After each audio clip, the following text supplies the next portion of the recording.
Welcome into One-on-One live on Suddenlink Channel 112. I'm Reed Spencer, joined by my co-host Logan Mosier. As always, we hope you had a very happy Easter. There's a lot of NBA stuff to get into. We're going to have the bullpen up in segment 2. Some NFL stuff. The draft is on Thursday, so it is closing in, and then we have some Oklahoma State news to get to in the end. The Cowboys have a great weekend. Sweep Texas, walk off on Saturday afternoon. So we'll start with the NBA. Logan, 8 straight road wins for the NBA this week. So it was not good to be at home. No. But let's start. What is it about home court advantage? Apparently it doesn't exist. Let's start with the Oklahoma City Thunder. As soon as they went down 2-0, I think people kind of wrote the Thunder off. Their strong performance in Game 3, you might be a bit of a luck charm there, Logan, but I am undefeated in the playoffs. If I go to a home game in the playoffs, they have not lost. It's literally getting to the point where if you have told a Thunder fan, they probably would have collectively bought you a ticket to every playoff game. But it was not good last night. No. The Trailblazers get a 111-98 win, a big third quarter at one point led by 18. And to all fairness to the Thunder, they fought back and made it somewhat competitive. Yeah. But I want to go back to the Game 3 antics Friday night. Dennis Schroeder is pointing at his wrist, kind of making fun of Damian Lillard, saying it's Dame time, and the game was over. Yeah. Russell Westbrook was almost extra arrogant, I think, in their trash talk. Why? I don't know. Maybe they were trying to create some kind of show that they were tough. They weren't done. You know, at that point they hadn't lost at home, so the series wasn't necessarily over. You're never really in danger until you lose at home, but they obviously lost at home. Man, what an incredible shot. They obviously lost at home last night, but and Paul George's dunk at the end, you didn't mention that. The game was over. It didn't even count. It took so long. It was just to show, it was to make a statement. We won. We took care. We beat you guys pretty bad in our place. You have to win here. It was one of those vintage Russ games. You don't see it a lot anymore, but he really was able to take over.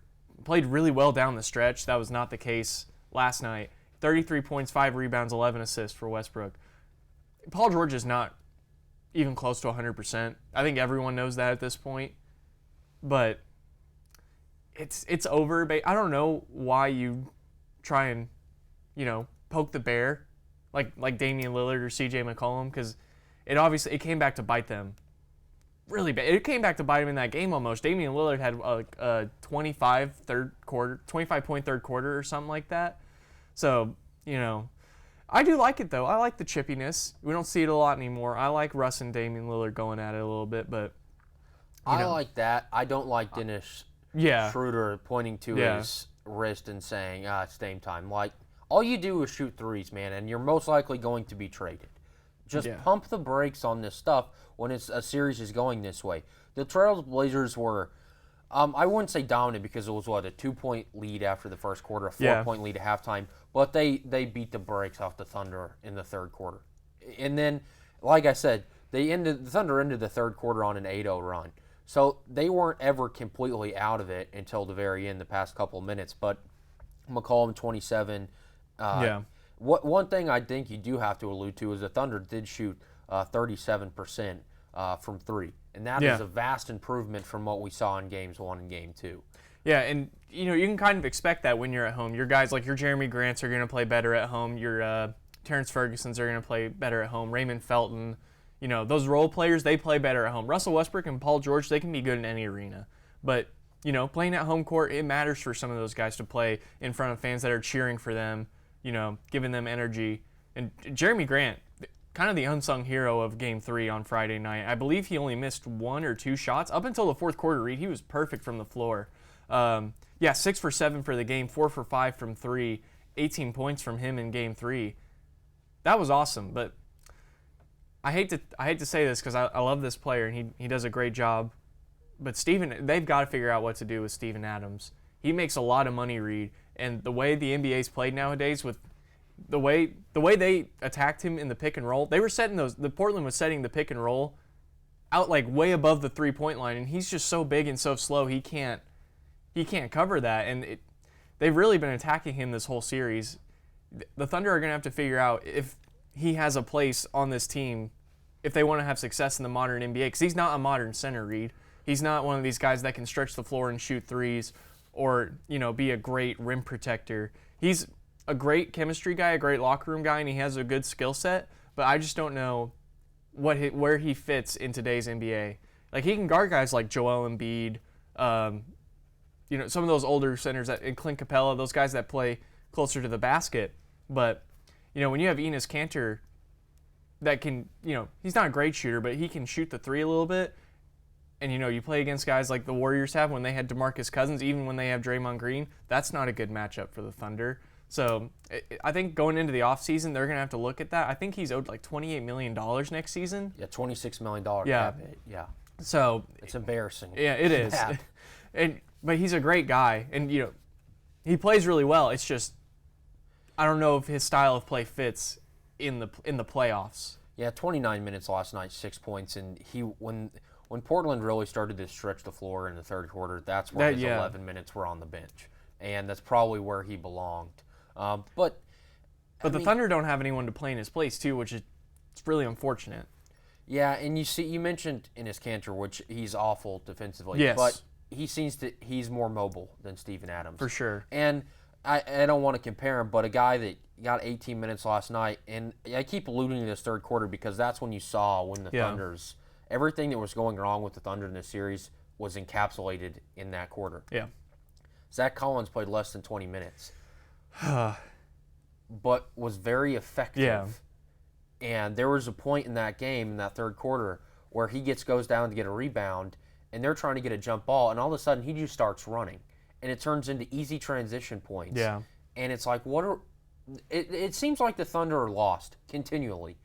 Who is to blame for being continually lost? I think there's a couple. You have to look at I think you have to look at Billy Donovan, his game plan for this series. They had a great game plan for Game 3, but outside of that, they have not played very well at all. And Russell Westbrook, love him or hate him, he plays with 100% all the time, and sometimes he gets a little out of control. I thought yeah, to say the least. And I thought that was a problem in Game 4, and I can't remember if it was Game 2. That's not important, but he played really well in Game 3. So, and Paul George, it rests on those three guys, I think. And Paul George isn't healthy. I can say that 100 times, but 8 for 21 in Game 4. He was, I'm gonna have to find what he was in Game 3, but it was not much better. He has not been able to shoot the ball very well in this series because he's hurt. 3 for 16 in Game 3, but he still manages to get 20 points somehow because he's getting to the line 15, 16, 17 times a night, which is kind of incredible. If he were able to, still shoot and move his arm, right, he'd probably be averaging something close to 30, and OKC might be winning this series. But I think most of it lays on Billy Donovan and Russell Westbrook, because at the end of the day, those two guys are probably ultimately calling the most of the plays, deciding what the team does the most. So I think that's where this blame is. Do you think it translates to a win in Portland? No, I don't think they can win a game in Portland the way they've been playing. Reed, they've been playing Raymond Felton way too much. 13 minutes last night. You can't. I saw they threw out a lineup of Westbrook, Schroeder, Felton, Grant, and maybe Adams or something. It was like some weird 3-guard lineup where like Russell Westbrook is playing the 3 basically. That can't work. Starting 5 last night was George, Grant, Adams, Westbrook, and Ferguson. Yeah. It's frustrating because there was a point in time in this season. Yeah, they were playing really well. Or they're playing well, and you never thought we would be having these conversations. Yeah. And especially after Nurkic gets hurt, Portland didn't have a shot, and here we are up 3-1. Even with Nurkic, I think Oklahoma City's more talented. Oh, yeah. Easily. Yeah. So it's baffling. I don't know. Portland's probably going to make the conference finals at this rate, Reed, because they're going to have to play either San Antonio or Denver. That could go 7 games. Let's jump to that series because that was very interesting. We got it right with this Portland Oklahoma City series. We called it basically after Game 1. Yeah. Game 1 after San Antonio, we thought, oh, here Greg Popovich goes. Even on our show Friday, this is what the Spurs do. Well, now it's 2-2, and they were down it was even, but down 2-1 in the second game in San Antonio. And now DeMar DeRozan's fined $25,000 because he throws the ball at Earth. That's not what San Antonio Spurs do. Right. And so I get it's 2-2. And if I were a betting man, I would still take the Spurs because it is the San Antonio Spurs. But what's going on? 2-2, which is not good for the Spurs, which tells you historically how good the Spurs are. Right. I mean, I think the difference in this game, Jokic was much more aggressive. He has not been, taking a lot of shots, and when your best player's not taking a lot of shots, Reed, it's really hard to win games, I feel like. But 10 for 22 in that win in San Antonio, 12 rebounds, 8 assists, almost a triple-double. Also, I think it helps that Jamal Murray doesn't go, 1 for 7 or whatever. He was 8 for 14, 24 points. If Jokic and Murray are above like 22 or around that 24-point mark, I think Denver's really tough to beat. But, you have to count on Jokic being aggressive, Jamal Murray making his shots. He's going to take them no matter what, but you have to hope that they're going in. But, they even the series, they get home court back, steal one in San Antonio. That was really impressive. I was not expecting that. After San Antonio went up 2-1, I kind of just assumed it was over. But we'll have to see. I would not count the Spurs out. Obviously, I still think they're going to win the series. So Denver has to. If Denver can win Game 5, they can win the series because you can go back and lose that one in San Antonio, and you're in your home court for Game 7, which is ultimately what the regular season's about. So it'll be interesting. We'll have to see how aggressive Jokic comes out in this next game. Do they play tonight or do they play tomorrow night? Tuesday night. Tuesday night. Okay. Yeah. Tonight is the Bucks versus Pistons and Rockets versus Jazz. Man, talk about two of like the most boring series. Yeah. 2 sweeps. Speaking of another sweep, Boston gets a sweep over Indiana. That was the most boring. I'm sorry, I forgot. It was a little bit more competitive in a couple of the games. Yeah. But yeah, total yawn of a series. The first 2 were dreadful. But yeah, and Indiana probably could have won at least this last game if Victor Oladipo's out there. But Gordon Hayward, is he Gordon Hayward again? Is he Utah Jazz Gordon Hayward? I think the screws in his ankle stop that argument, and I mean that because at what extent is he going to be able to go in the playoffs? And maybe he is, but when he drops 20 points in Indiana,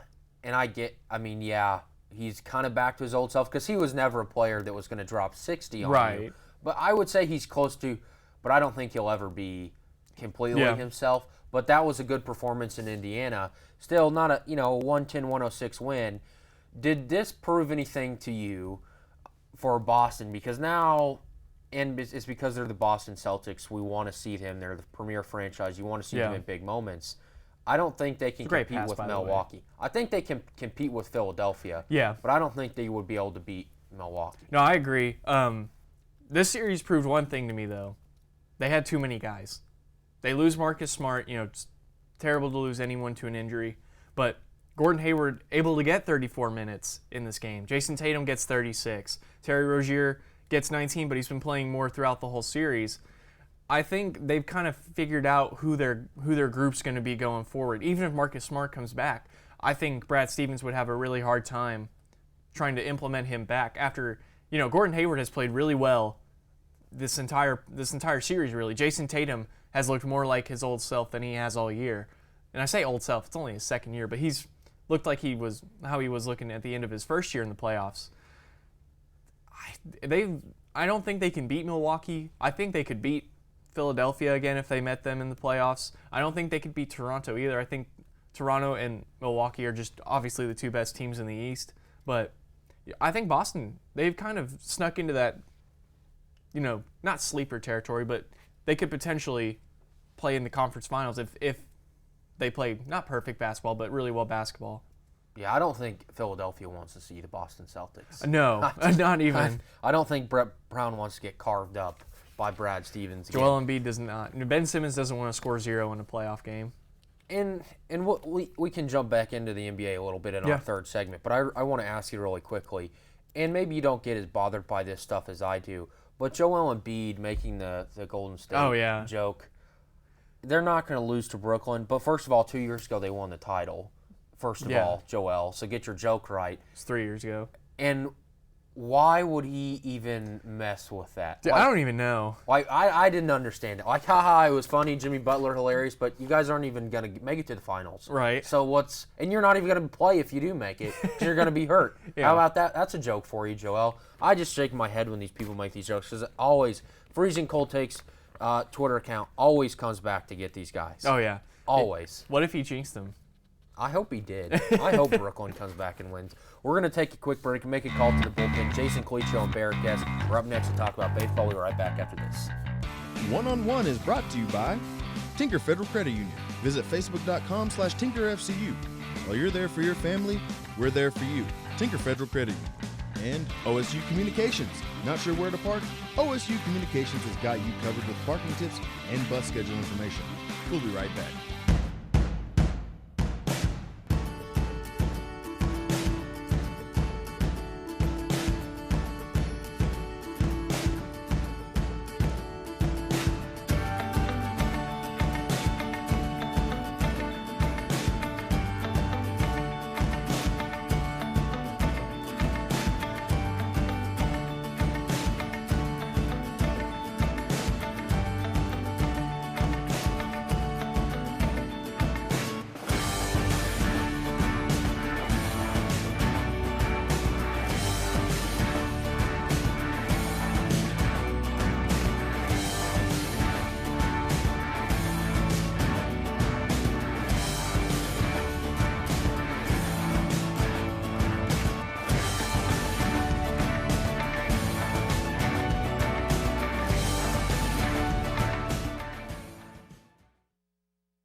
In my mind, I was never going to walk right again. Before we were through, we had walked 23 steps. And that was my first steps of freedom.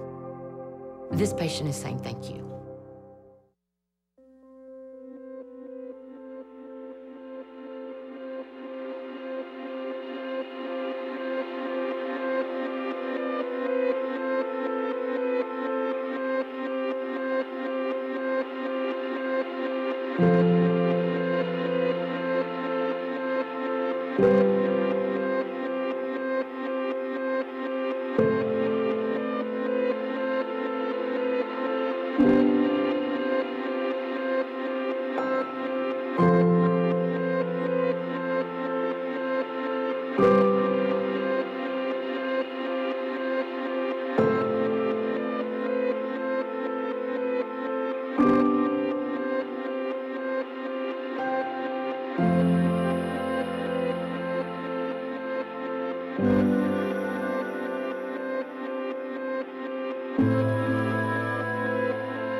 Welcome back to the bullpen here on One-on-One. You see Cody Bellinger going yard on Josh Hader right there, his 11th home run of the season. How are you doing, Barrett?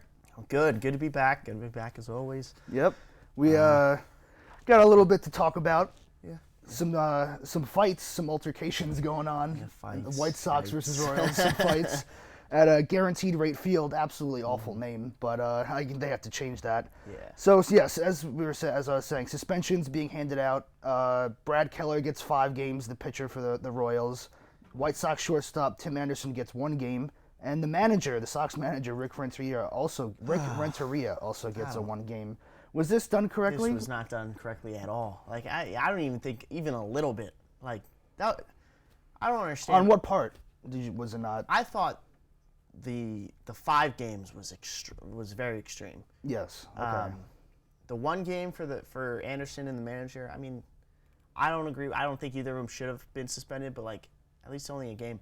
But 5 games for hitting a player, come on. This is where that classic, very classic, old school conversation between the new the unwritten rules and Yeah, the future of the game comes back into talk again, as always. Just saying, if you want to make a statement, let the guy make a statement. Your punishment for hitting a guy is he gets a free base, not miss 5 games. I mean, Keller is appealing. yeah. So I mean, I mean, he better. Yeah. I would hope so. I mean, I think that's ridiculous. now the talk that is continuing to happen with this is that Tim is talking about Tim Anderson. Now Tim Anderson, obviously he hit that home run. He pimped that home run, I should say. Yeah. He looked to his dugout, threw his bat, had a little, I get an artist rendition of the but it was after he got hit by the fastball and he was walking down to first base. We have a quote that I found on ESPN. He said this to Brad Keller while walking down to first base: "You are a quote weak A effing N-word." Wow. Wow is correct, Barrett. That is that's some bad. vulgar language. That's a lot worse than hitting a player. I don't know about that.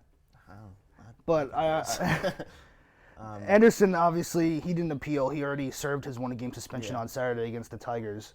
But now this talk is continuing to happen about what Anderson said, and it's turned into a very racial kind of talk, where the commissioner, Rob Manfred, is, he's white. And some people were calling for an African American to step in and conduct the suspension, how he would handle it and stuff like that. What do you think about that? I don't know. This is honestly news to me. It came out late. The suspensions came Yeah. out on Friday, Yeah. and the quote came out around Sunday about what was said. I don't know. I mean, obviously it's a big deal, but I don't see much in it, I guess you could say. Like I just feel like it's not quite as big of a deal as some may think it is. Obviously, that word, no one ever should be saying that word, but I just don't think I don't think that it should create too much of a stir more, because I mean, I don't want to say it happens, but like it does. Like people say those types of things, and I mean it's not good. He should be, obviously, people should be upset about it, but I don't think anything in terms of the MLB should take action. If that makes sense. People have been really upset about this, Barrett. I'm not going to lie to you. Yeah. I've seen people. I mean, understandably so. Understandably, I've seen people talk about how it's another case of a white man telling a black man to say what he's not allowed to say, to like dictate stuff like that. I think people are looking too far into this. I think Rob Manfred was right, and at least 1 game is fine. That's nothing. That's there's 162 games in a season. He's a shortstop. It's not like he's a starting pitcher where he has 4 days of rest before he plays again. But it's as Anderson said, it's all done. We're gonna move forward, and we're gonna move forward from this conversation because it's honestly it's on a weird line, I guess I can say. Very sensitive topic. So let's move to Cody Bellinger, who's having himself a season. Year. The Dodgers took over first place in the NL West over the weekend, taking 3 out of 4 in Miller Park against the Brewers. A very good team, if I must say so myself. Are you talking about the Brewers? Well, both, I guess. Both, yeah. Bellinger has been incredible. He's been a stud. I mean, he has been. I mean, before the season, I had faith in him. I didn't think, obviously, no one thought he'd have this kind of start. But like, there were some people that were kind of like, is he really going to be as good as maybe people thought he was? I've always believed in him. I've always thought he was a good player, but I mean, he has put the team on his back. I fully believe that Cody Bellinger is 85% the reason why the Dodgers are in first place right now. He has been absolutely incredible. Yeah. So good for him to see him perform well. He's having like an MVP caliber year so far. He's definitely doing good. That's for sure. Him and Yelich so far. It's got to be between those two. The outfielders are getting kind of stacked in the MLB in this time it's around. like Trout, Bellinger, Yelich. These guys are just absolutely killing it right now. And I mean, it's incredible. So it's been a weird year. Bullpens have been terrible. Outfielders have been great. Hitters have been pretty good. Yeah, this brings back our balls juiced kind of topic, but you know, I don't know. It's Dodgers. I think I don't know if they'll stay in first place for the rest of the season, but like for like 95% of the rest of the season, they'll be in first place. I think the Padres can catch them. I don't think they'll make the playoffs. I think they might. Padres, but they'll be close. Catch them at one point, but I think the Dodgers will stay in first. But yeah, they're a really good team. Top to bottom, they're solid. They don't really have too many issues. So I think they'll be. Well, there's one issue, and that's the pitching that I like to discuss. Okay. Kershaw, you know, he pitched yesterday. He had an all right outing. You know, obviously he's coming back from an injury, but they need to get their pitching rotation in order because that's what's really losing them the games. Even though Kenley Jansen just gave up that 3-run home run on the screen right there. But I'm pretty sure that was a bomb. That was a bomb. Bellinger, he's the hero of this game too. He hit this home run in the top of the ninth, but he also robbed a home run off of Yelich in the bottom of the eighth. Yeah, he's doing it all. He's doing it all. He's doing the glove and he's doing the bat. Yeah. This guy is just absolutely great. I could talk about Bellinger all day, actually. He's likable. He's likable, even though I don't like the Dodgers very much. Yeah, I'm not a huge fan either. But he's really good. Not really much else to say. I mean, he's having a great season. He's batting, what, 430, 434? He's batting 424, 11 home runs, and 28 ribbies. That is nuts. So. Now, Barrett, it's a sad day a little bit. This is the last bullpen segment of the semester. I know. We've come a long way, you know. We've done a lot. We've researched. We've talked. Let's get some final thoughts. Why don't you start? Okay. Well, first of all, we're going to start with the NL East. All right. I think what I said at the beginning of the year, I thought it would be close, and it's proving to be close so far. I mean, the Nationals have not looked very good, and yet they're only a game and a half back. They've had some great, you know, Rendon has been great, but Turner looked great. He got hurt. Their bullpen, as we know, worse in the league by a long shot. But they're still right there. I think that division will be, you know, close towards the end. The NL Central, Pittsburgh is in first place. That's a surprise. That's a surprise. I don't think it'll stay. I think that'll also be competitive between Chicago, Milwaukee, and St. Louis. NL West, I think the Dodgers will start to break it open. The AL East is weird. I'm not liking it. It's I'm rooting for the Rays, I guess. The Rays actually, speaking of the Rays, got swept over the weekend by the Red Sox, unfortunately. Yeah, and the Red Sox are still 5 games back. But that's good. I think it'll end up being Yankees Red Sox at the end. AL Central, really not that great. I think it might be the worst division in baseball. Minnesota looks pretty good.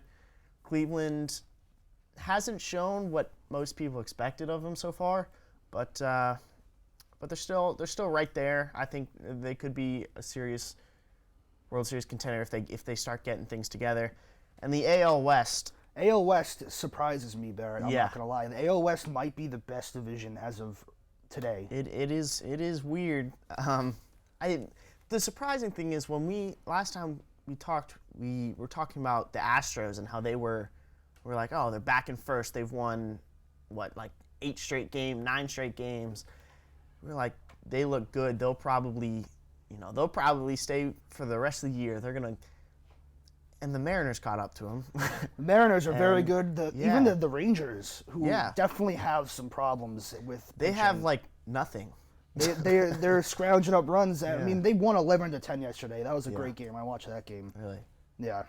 Well, Barrett, it's about that time. Yeah. I just want to. Twins are winning the World Series. Twins are winning. One last little message to everyone.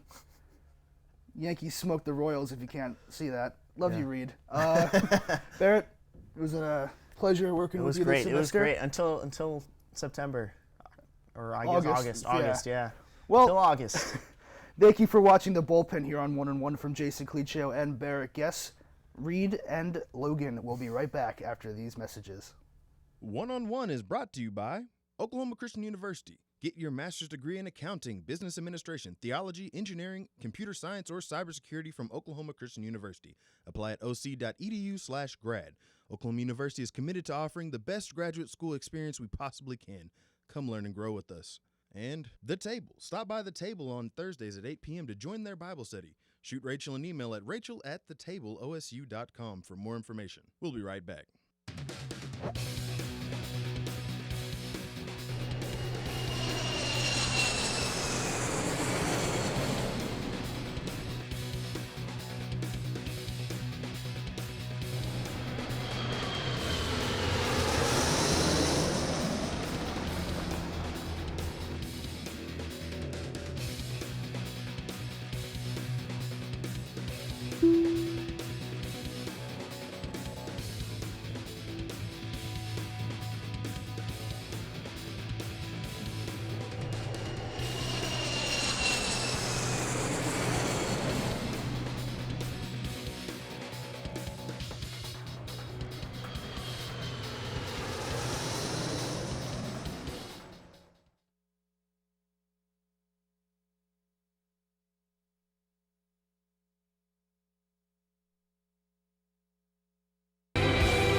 Welcome back to One-on-One on Sunlight Channel 112. Thank you to the bullpen. As always. The final bullpen segment of the year. They'll be back next year, though. We're not canceling them. So even though, Jason tried to take a shot at the Royals, I mean, we're not a great baseball team. We took one game, but the Yankees have like 93 people on an injured list. Can't call it the disabled list, the injured list. But, whatever. I didn't expect to be there in October either. I was about to say. Jason and I can watch the World Series between the Red Sox and the Dodgers again together because neither of our teams will be in it. So let's jump into the NFL. The Oakland Raiders. Okay, where do we go? Man, they're a well-oiled machine, Reed. They're going to win Super Bowls. It's not 1974. Yeah. So the Oakland Raiders essentially fired their scouting department. They sent everyone home for Easter and told them not to come back before the draft. The rumor is that they simply don't trust their scouting department. And the more I've read about this, it's not totally uncommon for people not to trust their scouts. And it maybe does get a little bit more news because it is the Oakland Raiders. But this just adds to the dysfunction and the fact that Mike Mayock and John Gruden are talking pieces on a television screen and not guys that work in the NFL in 2019. Yeah, I think you nailed it on the head. And I agree. It gets a little bit extra coverage because it's Oakland, It's not like the Bengals did this. Or maybe the Bengals do this all the time. We just don't know. The Bengals didn't have to fire their scouting department. They just quit. Yeah. But, I mean, what are you doing, Reed? It's like you have scouts for one thing, for the draft. Well, maybe if you John don't trust Gruden him, shouldn't have stabbed Reggie McKenzie in the back and been super unprofessional about this, because I'm sure Reggie McKenzie does have friends with those scouts, and I'm sure they don't like John Gruden. I'm sure they don't like Mike Mayock. So maybe the story is not that they had to get rid of him, because I think that they are, and not that they didn't know who to trust, but ultimately why they gave them a reason to not be trusted. Yeah. Maybe that should be the story. Maybe that should be the talking point, that they have this much dysfunction and they can't even get along with one scout to keep them in the room. Who's going to be in that war room? The Mike Mayock, John Gruden, and Bullcut Jr.? I mean, who wants to go? I just had a vision. It's three people it's those three guys you just mentioned in the war room. But you know how like they have like food and stuff for everyone because it's normally a big team. It's the same amount of food, but it's just for those three guys. It's going to be like a 12-foot sub, and Gruden's going to have about 7 feet of it. Yeah. Here's the thing. Like 6 pizzas. There's like 10 guys that are going to go in the top 10 that are Googling the area code of Oakland, California, so they can't pick up their phone on Thursday. This organization is a mess, and like I said, it's not uncommon for this to happen. But the way it happened and why it happened should be uncommon, and it's not a good start to the draft for the Oakland Raiders. How do you think this affects? Is it going to hurt him throughout the whole draft, just later in the draft? Well, I'll say this: if you want to say, well, we'll talk NFL, and you say, I don't really want to talk NFL. I want to talk, Major League Baseball. I would probably say that's fine. We'll switch it up. We'll do that. That's fine. Mm-hmm. What's going to happen when John Gruden goes, we're drafting Kyler Murray, and Mike Mayock says, no, I don't want to draft Kyler Murray. I want to draft Nick Bosa. What's going to happen then? What's going to happen when those two have a disagreement? Who's going to fire who? John Gruden will fire Mike Mayock and maybe become the owner of the team. I don't know. But I want to see how they get through disagreements. Yeah. Because is Mike Mayock a yes man to John Gruden right now? Because to survive as general manager of the Oakland Raiders, you have to be a yes man to John Gruden. So it'll be interesting to see who they're going to take. If they move up to 2 from 4, what they do, it'll be interesting to find out. But I don't think it possibly goes well. This is a huge, very important draft for the Oakland Raiders. Yeah. And I don't think that they can hit on it. I mean, what did they do all year? They built up draft picks. You know, in the Khalil Mack, they got a couple of draft picks. They got a first rounder for Amari Cooper. And I'm not going to say you're wasting them, but you're not putting yourself in the best position to get the best players with those picks by sending those guys home. Right now they have, 4 and 24 in the first round. Mm-hmm. You have to get those right. Those are guys that are supposed to be able to start for you, you hope right away or as soon as possible if they're a first-round pick. So, and I don't trust John Gruden. He was great in the early 2000s and the 90s, but that was like 20 years ago, Reed. It's almost been 20 years since he last won a Super Bowl.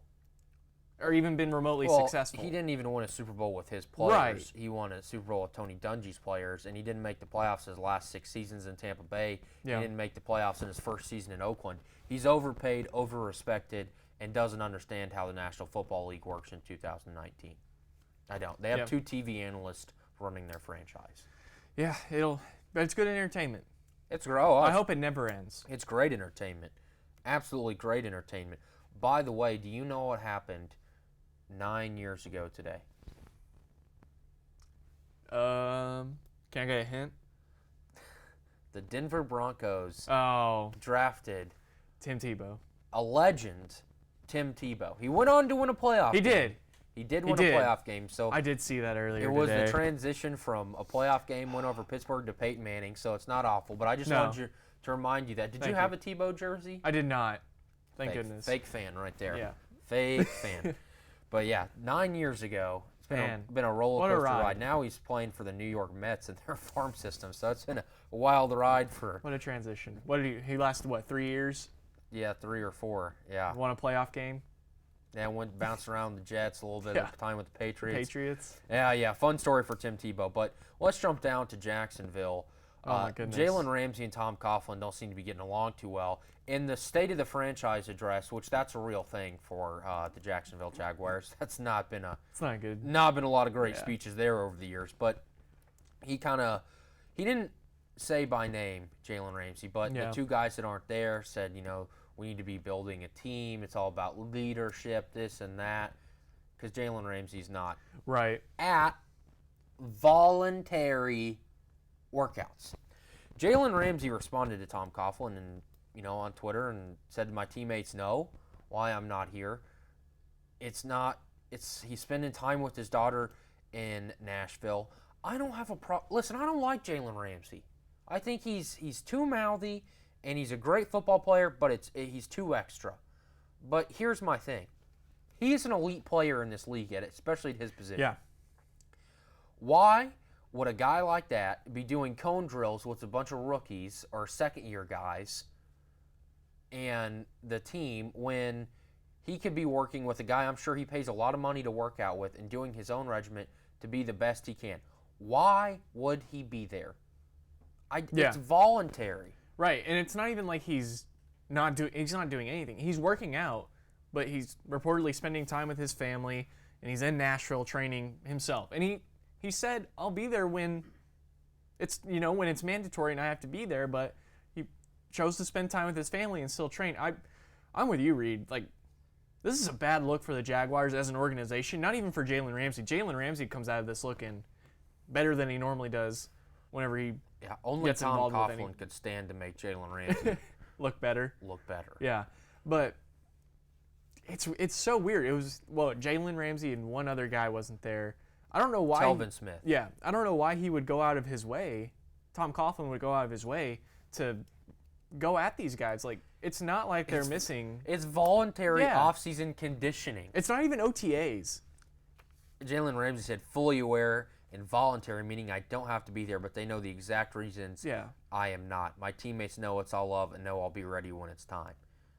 It's such a non-story that Tom Coughlin is basically manufacturing. Yeah. It makes no sense. But Tom Coughlin doing as Tom Coughlin does. So, interesting story with Jalen Ramsey and the Jacksonville Jaguars there. They did pick up Nick Foles. I was about to say, was Nick Foles at the workouts? Yeah, it must have been. The only two great players guy. there. But, he's going to take him to the playoffs. Week 1, Super Bowl. Kansas City at Jacksonville. See you there, Jalen. First pick on Thursday's draft. It's obviously the 2019 draft. There's been guys that have made – somebody made a 7-round mock draft. Even if that's your job.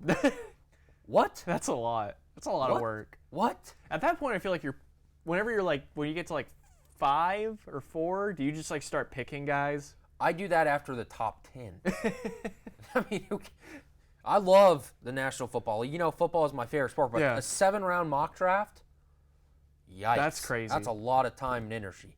Yeah. So who in your mind, the Arizona Cardinals right now have the first overall pick. Do you think they trade the pick? Do you think they stay there? Who do they take? What's your mindset for the Arizona Cardinals going in? I think they're taking Kyler Murray. I mean, it's all anyone's heard about for the better part of whenever college football ended was, Kyler Murray, he's not playing baseball. He's going to be the number 1 overall pick. Cliff Kingsbury, went out of his way to say those things about him while he was still the head coach at Texas Tech. But the fact that they have not committed to Josh Rosen at all should show that he's out the door. All it takes is Cliff Kingsbury saying once, Josh Rosen's our guy going forward. We don't know who we're taking yet. You can say you don't know who you're taking, but just say Josh Rosen's your guy if he's your guy.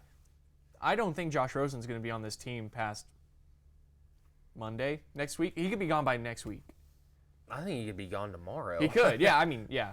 I don't think he'll be gone before the draft. I think they'll take Kyler and then if a trade happens, it'll happen about 10 minutes before they pick. Right. And I think that they've probably got that trade partner locked down. Yeah, I think and so. I think it's the New York Giants. Oh, but there's too many people that are sending him to Arizona for it not to happen. Yeah. In my mind. Yeah. I mean, because these guys do have inside information. People leak information all the time, and it hasn't totally been set out there. And the Cardinals have, they put him in their video, when they schedule release, they put Josh Rosen in that. Cliff Kingsbury said he's our quarterback right now, blah, blah, blah. Yeah. I don't buy it. I don't buy it because I think it's pretty simple. If they weren't even at least thinking about it, they may not ultimately do it, but if they weren't at least thinking about it, to not just say, listen, we don't know who we're taking, but it's not a quarterback. It is not a quarterback, so we can move on from that narrative. Yeah. And they haven't done that. Yeah, and it's crazy. How often do you see a guy taken in the top 10, and then the next year your team takes a guy that plays your position in the first round again? Not very often. I would be so upset if I were Josh Rosen. I would be. This whole ordeal I wouldn't even want to be there anymore. Well, he didn't perform well in year 1. No. But in his defense, he didn't have a lot to work with. He with. basically had me, you, Barrett, and Jason protecting him. Yeah. And that's essentially what it was. I mean, he had no protection. And he only had Larry, like, what's left of Larry Fitzgerald. Yeah, a quarter of Larry Fitzgerald. But a guy that did have a big first year in the league, the offensive rookie of the year, actually, Saquon Barkley, had 1,300 yards on the ground, 11 touchdowns, probably going to be one of the best running backs, if not the best running back in the league this year or next year. And there's been some talk from Giants fans. They still think they should have drafted a quarterback. And he responded to that saying, I hope we can, I think I did enough, but you can't control them. But those fans out there, I agree with them. They should have taken a quarterback. And Dave Gettleman said, absolutely right decision. He was the best player in the draft. I don't ever buy into that best player narrative because, one, you never know how people are going to pan out. Right. And I would take a slightly above average quarterback over a Hall of Fame running back all day long. I would pay them more. I would build my franchise around them. It's all about the quarterback. And now look where the Giants are. And maybe they land Josh Rosen here within a few days. But I think that they should have taken a quarterback. Absolutely. I agree. They should have taken a quarterback. But you look at who all's out there. I mean, Sam Darnold was still out there. But, we just said Josh Rosen didn't have a great rookie season. Guy in Buffalo. Josh Allen. Josh Allen. Oh, thank you. He also didn't have, He's going to get drafted again. He is. Yeah. Out of Kentucky. Barrett liked that. But he didn't have a great rookie season either. Outside of Baker, there wasn't a lot of hype around any of these other rookie quarterbacks. So I can understand taking Barkley, but I agree with you. A quarterback should be the number one priority. I just don't know if there was a franchise caliber quarterback after, Baker. And I think Sam Darnold could be that guy. He's the only one I would consider taking instead of Saquon. Well, Saquon Barkley didn't throw a pick six on his first pass in the National Football League. He did win that game, though. Sam Darnold did win that game. Well, that's because the Lions were awful. Yeah. But, yeah, an interesting start that was to – you always got to take a quarterback. And I think that Sam Darnold will be okay. I don't think he's ever going to be anything special. If they can get either Josh Rosen or, let's say, Dwayne Haskins, does that make the Barkley pick better? Because then you got, both of those guys together. You mean getting both of them? Like you have Barkley, and you pair him with Josh Rosen. Oh or yeah, Dwayne Haskins. because I don't think whoever maybe Josh Rosen, but the Giants are kind of on thin ice because of how they handled the Eli situation a couple years ago. Yeah. But I think if Dwayne Haskins comes in, and that's a real possibility that they draft him, he won't start. But if you trade for Josh Rosen, you have to start him. Yeah, you have to start him. I agree. And I mean, I think even if you draft Haskins, you may not start him week 1, but you might be looking at a situation Ultimately, week 6 where you throw him out there. Because Eli Manning has been. Well, actually, no, Reed, that's not true. The Giants GM said he proved everything last year. I can't remember when he said that. He proved he's not good. Yes, he absolutely did. But this is Dave Gettleman, and his moves have been questionable at best. At best. So we're going to take a quick break, come back, and talk about a big weekend in Oklahoma State athletics. We'll be right back after this. One-on-One is brought to you by Oklahoma Air National Guard. Contact Oklahoma Air National Guard at 800-GO-TO-ANG or visit their website at goang.com/OK for more information about how to get 100% college tuition. And Unitarian Universalist Church. If you're looking for a church home, visit Unitarian Universalist Church in Stillwater, located at 320 South Stallard. They offer an alternative spiritual path and welcome all races, religions, and beliefs. They're also LGBTQ friendly. Services every Sunday at 10:30. We'll be right back. Determining your future by selecting a major can be difficult. It's okay to be undecided. Connect with the College of Arts and Sciences, where your options are endless. Where you can uncover your passions and achieve your goals. Express your creativity by exploring a career in the visual and performing arts. Investigate new discoveries to make the world a better place with a career in science. Advance knowledge, communicate progress, and contribute to a healthier planet with a career rooted in the social sciences. Discover your career by looking at the world from different perspectives through the humanities. Realize a better tomorrow through problem solving and mining data that can change lives.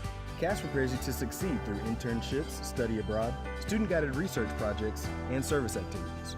With 109 majors, 52 minors, and 24 departments, the only thing missing is you. College of Arts and Sciences. Connect. Achieve. Succeed.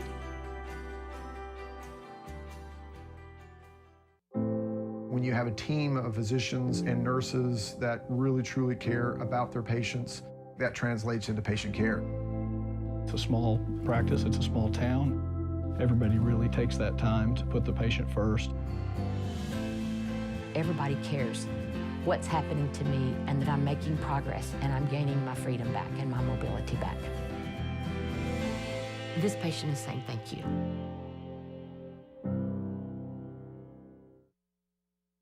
This spring, I invite you to shop in downtown Stillwater. Downtown Stillwater is home to locally owned shops, boutiques, eateries, and dependable professionals that you can trust. Find the perfect gift for your graduate, have a delicious meal with mom, or just stop in to enjoy great spring savings. By creating a demand for local goods and services, you can ensure a place for the local businesses that help give our community character and keep it unique. On behalf of Downtown Stillwater, thank you for shopping local.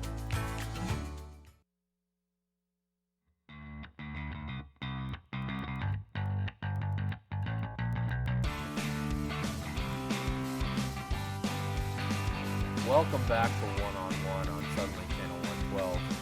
The Oklahoma State Cowboys got a big series win over number 25 Texas this weekend. 15-0 win in Game 1, a 10-2 win in Game 2, and a walk-off on Saturday night. Andrew Navigado hits a walk-off single in the bottom of the ninth inning. They get a win. They were down 10-9 with 3 outs to go. You think he's got a bionic arm, Reed? Yeah, but full disclosure, I just told Barrett Guest that they were building Alex Smith a bionic leg. And he didn't immediately dismiss it. He didn't shut it down. He didn't shut it down. I don't know that he believed it, but he didn't shut it down. So that might be their best. I mean, who is the Redskins? Yeah. Oh, yeah, Case Keenum. Yeah, they should go with the bionic leg. Absolutely. You know about that Case Keenum turmoil. So, yeah, as I said, in Game 1, 15-0 win. Game 2, 10-2 win. And then it gets a little tight in Game 3, but they pull out the 11-10 win and walk-off. As I said, Andrew Navigado hits that walk-off single. So we talked about, these past 2 series were kind of disappointing for the Cowboys because you lose to West Virginia and you lose to Kansas, especially after you score 40 runs in Game 1 against Kansas and the bottom 2 teams in the league. And then you get a top 25 Texas team and you sweep them. Yeah. So that's got to be good. But here's one statistic that might be a little frightening for the Cowboys, based on the fact that they still have to go to Lubbock and Corvallis, Oregon, to play defending national champion, now number 2 team in the country, Oregon State. They're 17-7 at home. They're 7-6 on the road. So they haven't even played a ton of games on the road. And they have a pretty bad record. And they're barely 500 on the road. I guess it's not bad, but it's bad if you want to be a good team. Right. So that puts a little fear in me about the Cowboys moving forward. Yeah. Because they're 25-13 overall, and they're now atop the Big 12 Conference, even after losing those last 2 series. Yeah, and I mean, Reed, they don't have a lot of home games left. I think the last home series they have is Baylor to end the year. The rest of it's, you're on the road for Texas Tech. You're on the road to go to Oregon. 4 home games left, including Tuesday's game against Oral Roberts. Yeah. So after that, like you said, just that last home series against Baylor. I mean, Logan, after the 23rd, right, tomorrow, they're not back home until May 16th. Goodness. Yeah, school will be out by then. That's crazy. That's almost a month. Yeah. And you have a really good Texas Tech team. You have Oral Roberts twice, a team you struggled with. Yep. All the way out to Corvallis. Then you go Tulsa, Oklahoma City, and Norman. So maybe that Oklahoma series isn't bad because you're just up the road in Tulsa and in Norman and Oklahoma City. So that's not bad, but that's going to be a lot of travel for the Cowboys, especially when they haven't played particularly well on the road. Right. So, Reed, let me ask you this. Of this 8-game road trip, basically, except I guess Tuesday's here, but I'll just say 7-game road series. How many do they have to win for you to feel comfortable about their standings in the Big 12 and, their chances in the postseason?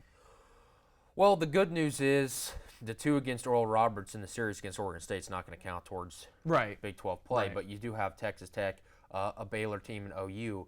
I think you have to win all 3 series to stay atop the Big 12 because they're in good shape now, but you don't know what kind of run another team can go on because a team could win 9 straight games, sweep the last 3 series, and all of a sudden you're in bad shape. I think they're in good shape right now, obviously atop the Big 12 standings. And Texas Tech, I think, has been a bit of a letdown, but still they've lived in Omaha the past couple of summers.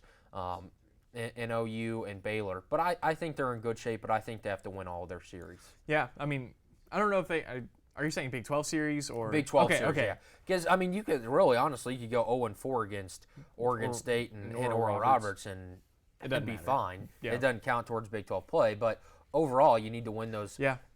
I don't think they can win the series against Oregon State for a couple of reasons. One, Oregon State's really, really good, defending national champions, and you have to go. I mean, you're going to Lubbock, then you're going to Tulsa, and then you're getting on a plane to Corvallis, Oregon. So there's not a ton of time to rest here and get prepared for Oregon State. So, well, like you said, doesn't really matter with those, but if they want to host a regional, they need to do their best in all of these series. Yeah, I mean, you're absolutely right. And I think the toughest, even though it's the closest to home, will be that OU series. Right. Just because, it's Bedlam. You're going to all these different places that you don't normally play. It's not like they're playing 3 in Norman. They're, splitting it up between Oklahoma City, Tulsa, and Norman. That's a lot of driving and, just moving around for 3 days worth of baseball games. So I think if they win that series, I think they'll be in really good shape. Obviously, I don't think they're going to win the Oregon State series either. I don't think a lot of people are going to pick them to win that series, but thankfully, like you said, that doesn't count towards Big 12 record. So I think it's great though, even if they do just get absolutely clobbered. I think it's, you get to gauge yourself against one of the absolute best teams. If you lose all 3 games but they're close, I think you can still feel pretty good about that in a way. Not, it's not like you won anything or anything like that, but it's coming down to a really tough stretch for them. We'll have to see. Obviously we won't be doing a show by the time they're back in Stillwater for that last home series against Baylor, but you hope they're still standing atop the Big 12 by then. Right. The Cowgirls, on the other hand, get the weekend off. They're at North Texas on Wednesday. Then they have just 7 games left, Logan. Yeah. Series against the Sooners, Texas Tech, and, as I mentioned, North Texas on Wednesday. So only 7 games remaining. They need to they have to sweep. OU and Texas Tech if they want a shot at the Big 12. But even if they finish second, they're in really good shape. But need to beat North Texas and do their best if they want to. They've been playing really well lately. Yes. I think they can do it. I think they can end the year. I think they can go on, what would that be, a 7-game? I think they can end. Actually, that would extend their win streak. What's their win streak right now? 7? I think they could end on a 14-win streak. It would be really big, and they would definitely be hosting a regional if they did that. So we're going to take a 47-hour break. We'll be back on Wednesday, back at the same time at 10 o'clock as well. Only 2 shows remaining. We will be back then to talk about all the NBA series, maybe a little bit of hockey if Barrett's lucky, and we will see you on Wednesday. Thank you for watching One on One.